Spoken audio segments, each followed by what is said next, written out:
नमस्कार, ABP news पर हाजिर हूं मैं रोमाना इसार खान। आगे का एजेंडा देख रहे हैं आप। शुरुआत करते हैं अयोध्या से आ रही खबर से। राम मंदिर पर आज अयोध्या में बीजेपी बड़ी बैठक करने जा रही है। संगठन के महामंत्री हैं बीएल संतोष, वो इस बैठक में शिरकत करेंगे। प्राण प्रतिष्ठा के इंतजामों को लेकर यह मंथन होगा। आप जानते हैं, अयोध्या में भगवान श्री राम के दिव्य भव्य राम मंदिर में 22 जनवरी प्राण प्रतिष्ठा का कार्यक्रम और उसी के इंतजाम को लेकर आज मंथन। सुबह 11 बजे से दोपहर 2 बजे तक ये बैठक चलेगी।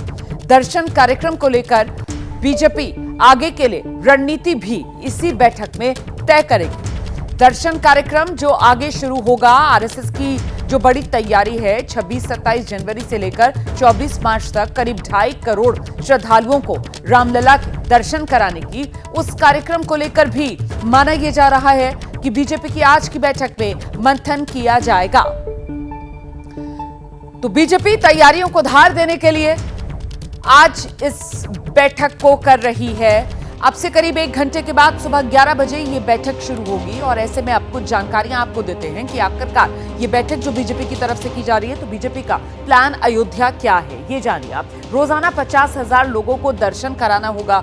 ये सामान्य दिनों के लिए जो तैयारी है, 50 दिन तक रामलला के दर्शन की एक बड़ी व्यवस्था जो यहाँ अयोध्या नगरी में की जाएगी। पार्टी के कार्यकर्ता नेता भी दर्शन का इंतजामों में लगेंगे। तो मतलब हर स्तर पर, बूथ, विधानसभा, लोकसभा, हर स्तर पर बाकायदा संयोजक बनाए जा रहे हैं। ये है बीजेपी का प्लान अयोध्या, और ये सब कुछ अच्छे तरीके से हो, कहीं पर कोई अड़चन ना आए, कोई रोड़ा ना अटके। इसी वजह से तैयारियों को लेकर आज की बैठक बेहद महत्वपूर्ण हो जाती है। मैं सीधे आपको अयोध्या नगरी लेकर चलूंगी। हमारे साथ हमारी सहयोगी निधिश्री इस वक्त मौजूद हैं। निधिश्री से फिलहाल जान लेते हैं उनके पास क्या अपडेट। बीजेपी की आज की जो बड़ी बैठक 11 बजे से बताया जा रहा है शुरू होगी, दोपहर 2 बजे तक चलेगी। कौन कौन इसमें शिरकत करेगा, कहां पर यह बैठक होगी, क्या जानकारी निधि? देखिए, सबसे पहले बीजेपी की बैठक जो है वो 11 बजे से जो होनी है वो कार्यालय में होनी है, और उसके बाद वहाँ पर सभी तैयारियों को लेकर जो समीक्षा की जाएगी, क्योंकि यहाँ बड़ी संख्या में लोग पहुँचने वाले हैं। और इस बैठक की जिम्मेदारी सिर्फ इस चीज़ को लेकर है कि जितने श्रद्धालु यहाँ आते हैं राम मंदिर के दर्शन के लिए, उनकी सुरक्षा जो है उसकी व्यवस्था की जा सके, बिल्कुल आसानी से वो रामलला के दर्शन कर सके, इसकी जिम्मेदारी, और इस जिम्मेदारियों को ध्यान में रखते हुए ये बड़ी बैठक होने वाली है। और आपको मैं बता दूँ कि यहाँ अयोध्या चूँकि बड़े बड़े टेंट्स जो है वो लगाए जा रहे हैं, टेंट सिटी बनाए जा रहे हैं पूरी अयोध्या में। चाहे आप महोबरा चौक चले जाएं या इसके अलावा जहां पर रामभद्राचार्य की कथा जहां पर शुरू होने वाली है, वहां पर भी टेंट सिटी जो है वो बनाया जा रहा है। तो टेंट सिटी पूरे अयोध्या में बनाया जा रहा है। और ये टेंट सिटी की खासियत ये है रोमाना, कि जिन लोगों ने आंदोलन में जिनका श्रेय है, उनके नाम पर इन टेंट सिटी को जो है वो नाम दिया जा रहा है। और इसके अलावा थोड़ी देर पहले ही जो कोदंड धनुष है वो यहाँ पर पहुंचा है, और किस तरीके से समुचित व्यवस्था जो है वो बेहतर की जा सके, इसको लेकर के ये बैठक है। जी अच्छा निधि, आप क्योंकि अयोध्या में हैं और आज 10 जनवरी है जब आप और मैं बात कर रहे हैं, 22 जनवरी मतलब बस 12 दिन का इंतजार और एक तरीके से काउंटडाउन शुरू हो चुका है। मुझे बताइए ना, आपका अनुभव कैसा है अयोध्या में? किस तरीके की तैयारियां आप अयोध्या में गली गली में, कोने कोने में, घर घर में देख रही हैं? माहौल कैसा?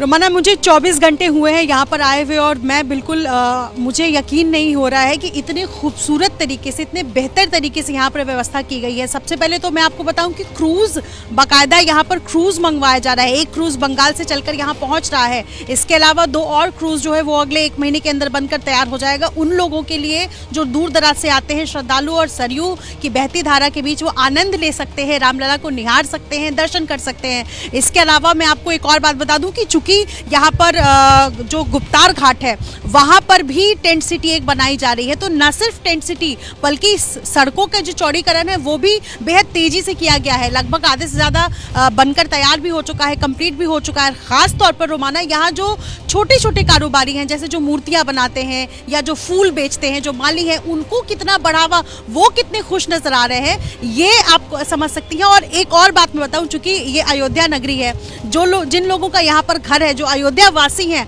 वो अपनी तरफ से, चूंकि जो श्रद्धालु यहाँ पर आ रहे हैं उनको होम स्टे के लिए, यानी कि वो उनके घर पर रुक सकते हैं, इसके लिए भी आग्रह कर रहे हैं। कई कार्यकर्ताओं को भी ये जिम्मेदारी दी गई है कि जो दूर दराज से आ रहे हैं उनको घर में रुकने के लिए उनकी व्यवस्था की जाए। तो पूरी अयोध्या नगरी जो है वो मैं ये कह सकती हूँ कि राममय है, बिल्कुल राममय नजर आ रही है। राममय है, पूरी अयोध्या नगरी जो है वो आवभगत में जुटी हुई है, क्योंकि अयोध्या नगरी को पता है कि ये कितना ऐतिहासिक पल, और सिर्फ 12 दिन का इंतजार बाकी है।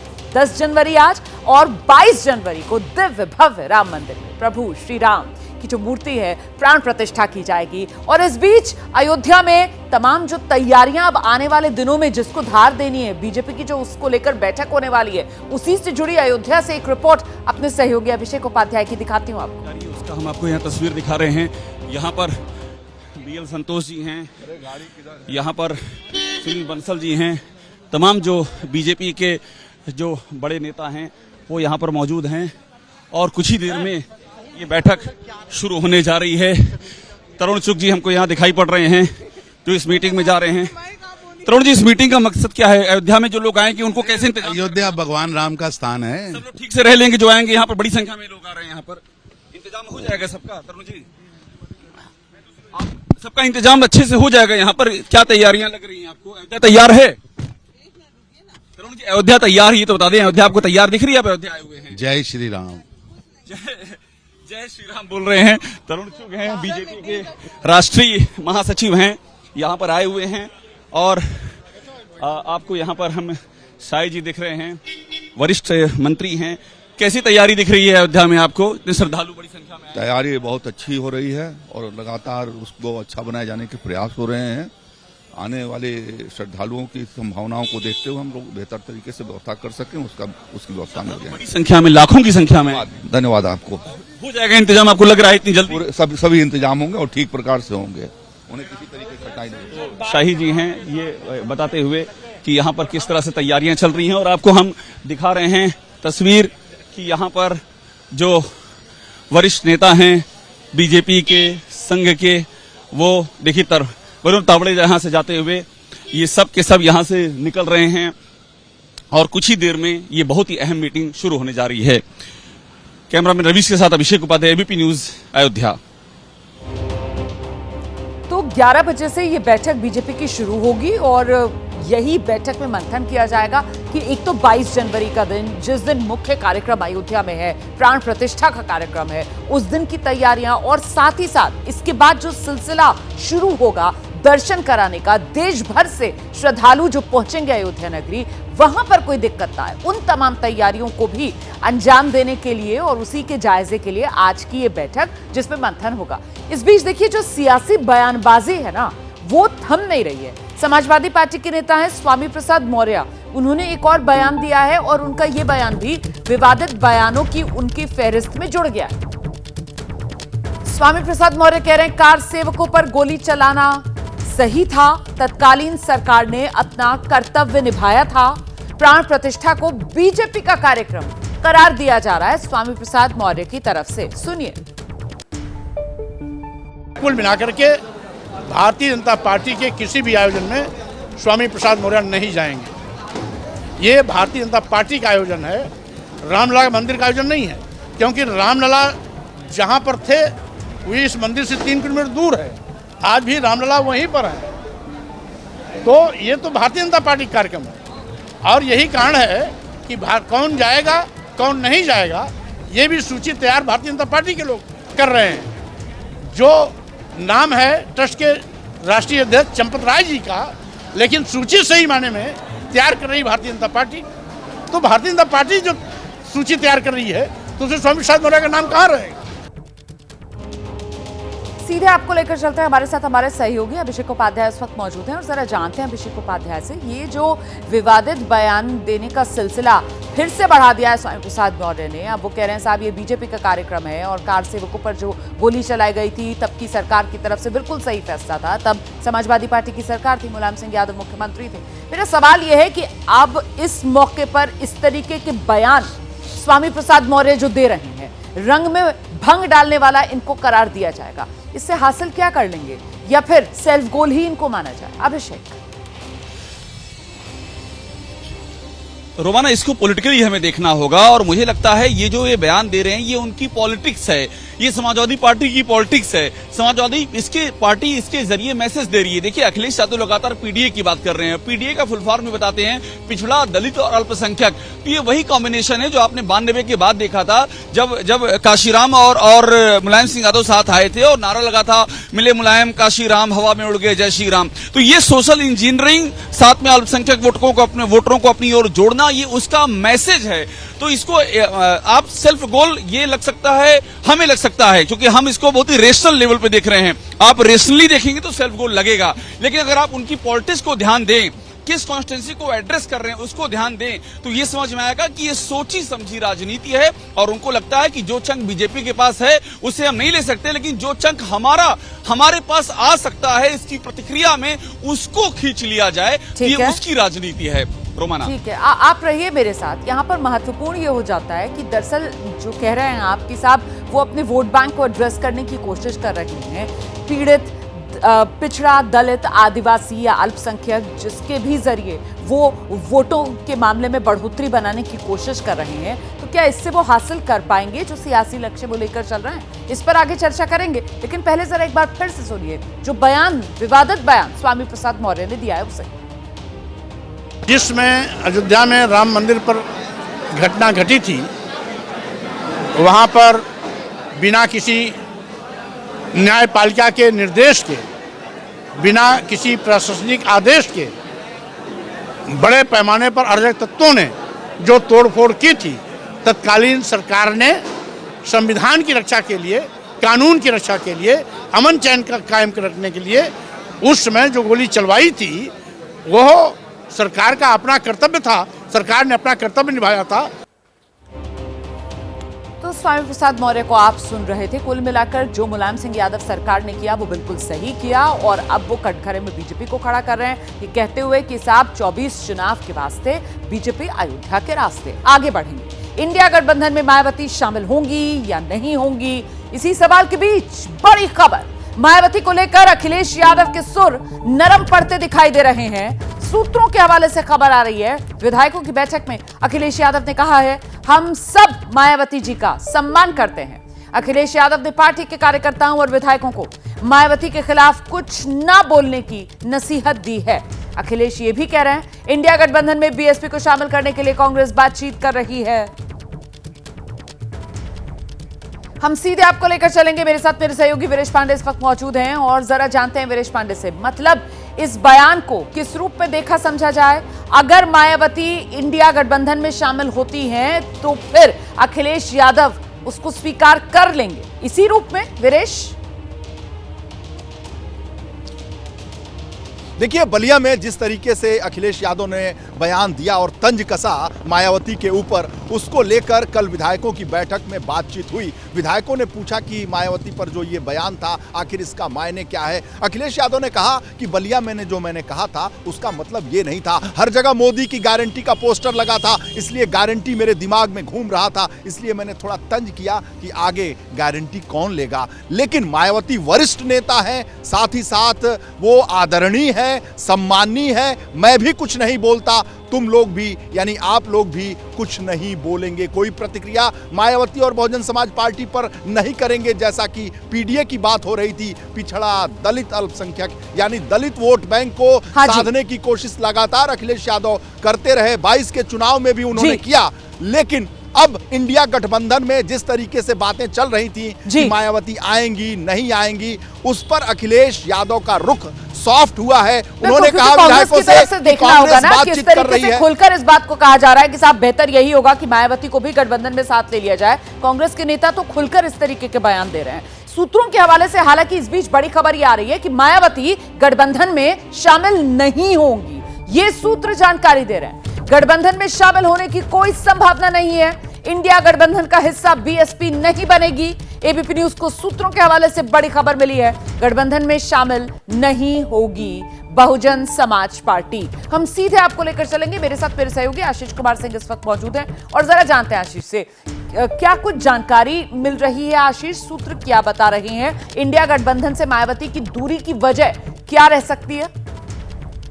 देखिए रोमाना, सबसे पहले तो ये बड़ी खबर है जो हमें टॉप सोर्सेज ने कंफर्म किया है कि बीएसपी इंडिया गठबंधन में शामिल नहीं होगी। अनलाइकली है कि इंडिया गठबंधन का वो हिस्सा बने। आप ठीक कह रही हैं, कांग्रेस लगातार कोशिश कर रही थी उनसे संपर्क साध के किसी तरह उनको इस बात के लिए राजी किया जाए, और 2 दिनों से इस तरह के हिंट्स में मिल रहे थे। जैसा वीरेश बता रहे थे अभी कि अखिलेश यादव ने थोड़ा सा अपना स्टैंड सॉफ्ट किया था, लेकिन उसके एक दिन पहले आप याद करें जिस तरह से ट्वीट करके मायावती ने अखिलेश यादव पर हमला किया था, उस पर बीएसपी का रुख बिल्कुल स्पष्ट दिख रहा था। बजाय इसके कि कुछ दिनों पहले मायावती ने अपनी प्रेस कॉन्फ्रेंस में कुछ शर्तें एक तरह से रखी, लेकिन हमें टॉप सोर्सेज ने रोमाना ये कंफर्म किया है कि despite all this BSP India alliance का हिस्सा नहीं बनेगी। उत्तर प्रदेश के लिहाज से मुझे लगता है ये बहुत बड़ी खबर, उम्मीद जरूर थी, क्योंकि साइजेबल जो वोट बैंक है उसको ट्रांसफर करने में कामयाब हो पाएंगे अगर वो अलायंस का हिस्सा बन जाती।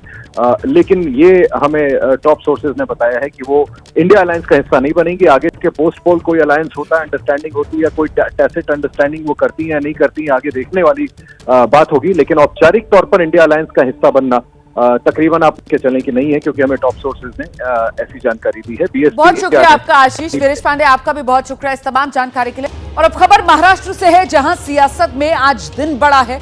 विधायकों की अयोग्यता पर फैसला आज होना है। 16 विधायकों की अयोग्यता पर यह फैसला आएगा आज।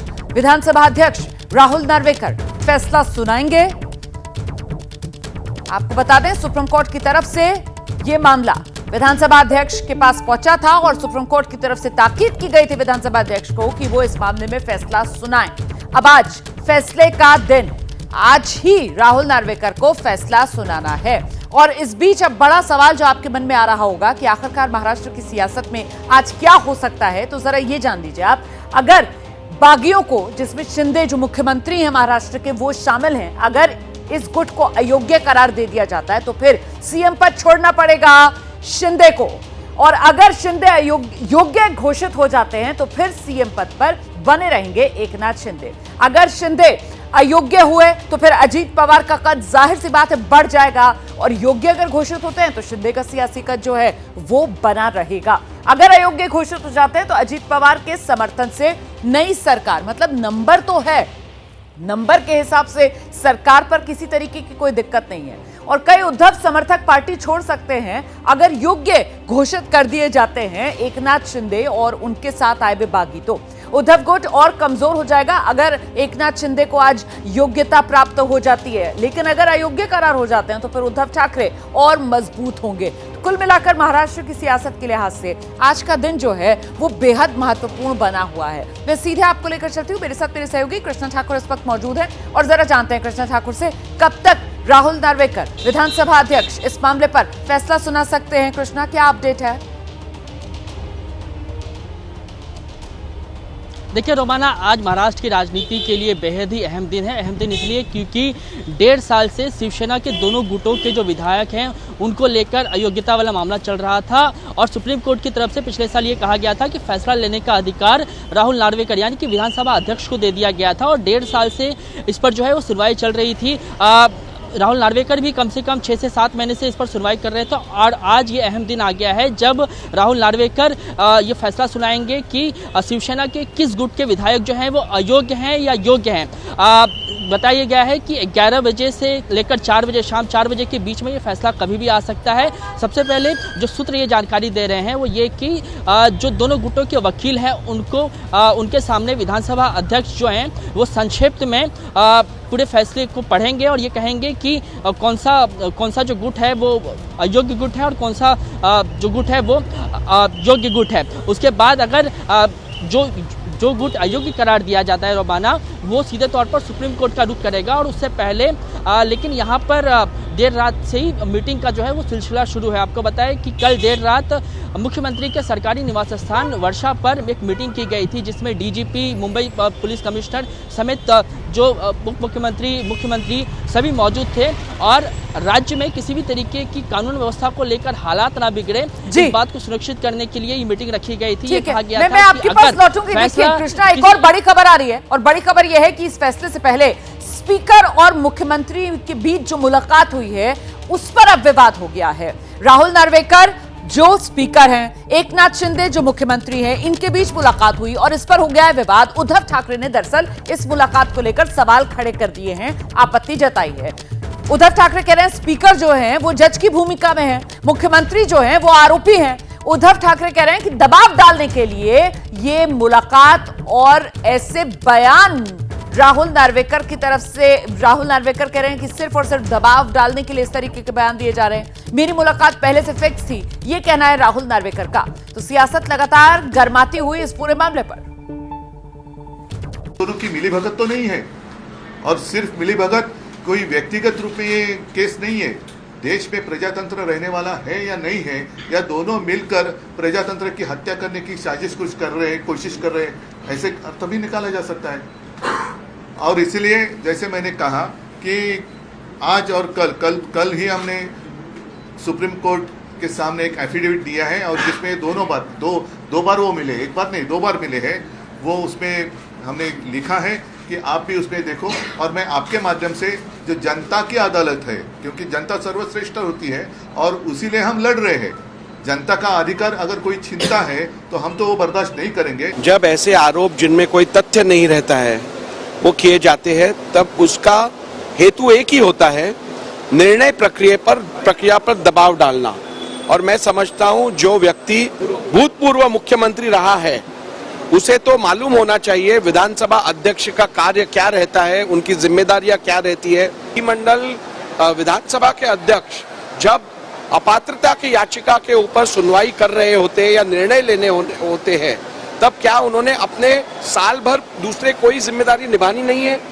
पूर्व मुख्यमंत्री एक जिम्मेदार व्यक्ति मैं उनको समझता हूं, और उनकी तरफ से जब ऐसे गैर जिम्मेदार बयान होते हैं, मैं समझता हूं विधिमंडल का और संविधान का अवमान करने के जैसे है।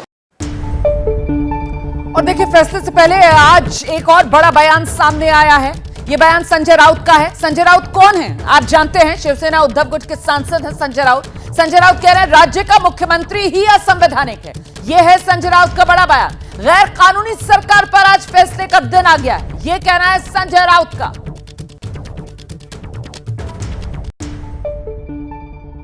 हमारा जो कहना है कि इस राज्य के मुख्यमंत्री गैर कानूनी तरीके से सत्ता पर बैठे, वह हमारे हिसाब से एक अपराधी है, आरोपी है। अगर न्यायमूर्ति, न्यायालय, ट्राइब्यूनल जाकर बंद कमरे में मुख्यमंत्री यानी आरोपी के घर में जाकर 2 घंटा बैठता है बार बार, तो आप क्या समझोगे? और आज फैसला है, तो क्या आप आरोपी को आपका फैसला दिखाने के लिए गए थे? तो फैसले का दिन और शिवसेना उद्धव गुट की तरफ से वही मुलाकात जो हुई है राहुल नार्वेकर और एकनाथ शिंदे के बीच, उसी को मुद्दा बनाकर घेरने की कोशिश दोनों को, राहुल नार्वेकर को भी और एकनाथ शिंदे को भी।